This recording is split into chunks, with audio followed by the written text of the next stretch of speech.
আপনি কি জানেন নির্বাচনে একজন এমপি প্রার্থী কত টাকা খরচ করতে পারে? সর্বোচ্চ 25 লাখ বা ভোটার প্রতি 10 টাকা। কিন্তু বাস্তবে প্রায় কেউই এই আইনটা মানেন না।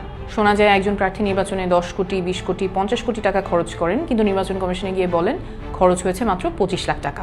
অর্থাৎ প্রায় সকলেরই সংসদে যাওয়ার যাত্রাটা শুরু হয় আইন ভাঙা এবং মিথ্যা বলার মাধ্যমে।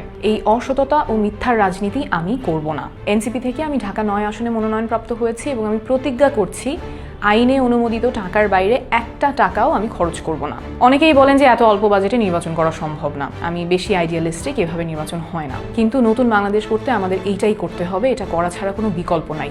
কারণ নির্বাচনের খরচ যখন 10 কোটি 20 কোটি টাকা পার হয়ে যায়, তখন নির্বাচিত হওয়ার পরে সেই টাকাটা তুলতে চাঁদাবাজি, টেন্ডারবাজি প্রায় বাধ্যতামূলক হয়ে যায় এবং এইভাবেই রাজনীতি সাধারণ মানুষের কাছ থেকে ছিনতাই হয়ে চলে যায় মুষ্টিমেয় কিছু সিন্ডিকেটের হাতে। আমরা একটা দৃষ্টান্ত স্থাপন করতে চাই যে সততার সাথে রাজনীতি করা যায়, নির্বাচন করা যায়। ঢাকা 9 আসনে আমার মোট ভোটার সংখ্যা প্রায় 47 লাখ। নির্বাচন কমিশনের আইন অনুযায়ী আমি মোট ব্যয় করতে পারবো 46,93,580 টাকা।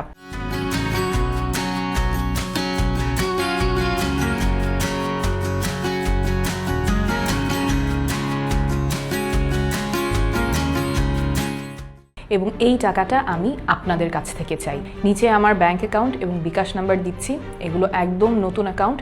কত টাকা আসছে এবং কত টাকা খরচ হচ্ছে সেটা স্বচ্ছভাবে আপনাদের সবার সামনে প্রকাশ করব প্রমাণসহ। আমরা যদি একটা আসনের জন্যও দৃষ্টান্ত দেখাতে পারি যে জনগণের কাছ থেকে টাকা তুলে জনগণের সাথে ক্যাম্পেইন করে নির্বাচনে জেতা সম্ভব, তাহলে আগামীতে এমন আরও অসংখ্য মানুষ এগিয়ে আসবেন যারা সৎ, যোগ্য এবং রাজনীতিতে আসার সাহস দেখাবেন। এই লড়াইটা আপনি আমি মিলে করলেই আমরা জিতে যাব। আমি আপনাদের সাহায্যের আশায় থাকব।